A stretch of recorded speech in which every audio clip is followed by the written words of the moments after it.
Борбата на македонците во Пиринска Македонија за еднаквост и признавање на нивниот идентитет се уште трае. Живеат под постојан притисок од власта, во училиштата не го изучуваат македонскиот јазик, а здруженијата кои се обидуваат да ја промовират македонската култура и кауза се соочуваат со административни пречки и судски забрани, вели Кирил Тилев, преседател на здруженијето Омо Илинден. Тилев додава дека и во 21. век македонците во Бугарија се плашат јавно да се изјаснат како македонци, стравувајќи од последиците во општеството.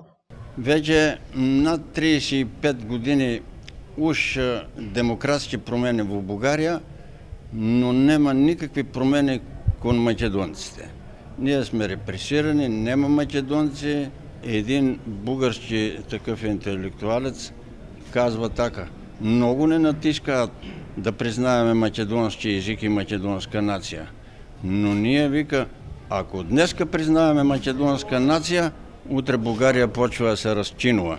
Битката за зачувување на македонскиот идентитет се води и во соседна Албанија. Таму бугарската кауза добро ја користи сиромаштијата на македонците, со тоа што давајќи им бугарски пасоши им всадуваат вештачка национална бугарска свест, објаснува историчарот професор Никола Жежов. Тој посочува дека состојбата со македонците во Егејска Македонија стана уште посериозна по донесувањето на Преспанскиот договор. Голем придонес кон тоа има и спроведувањето на Преспанскиот договор, кој што е катастрофален за Република Македонија, бидејќи од корен го сече македонскиот елемент, не признава постоење на македонско национално малцинство, ја дели историјата на неколку дела, признава постоење на две Македонии, што е парадокс невиден.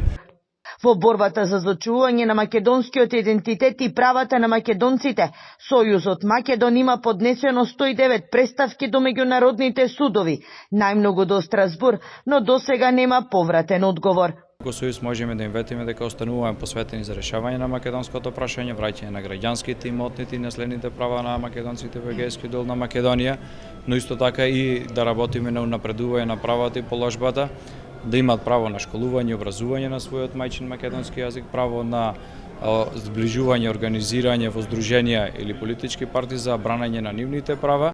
Денеска во Штип во организација на Здруженијето Мирка Гинова беше одржана 30-та поред традиционална средба на македонците од Бугарија, Грција и Албанија.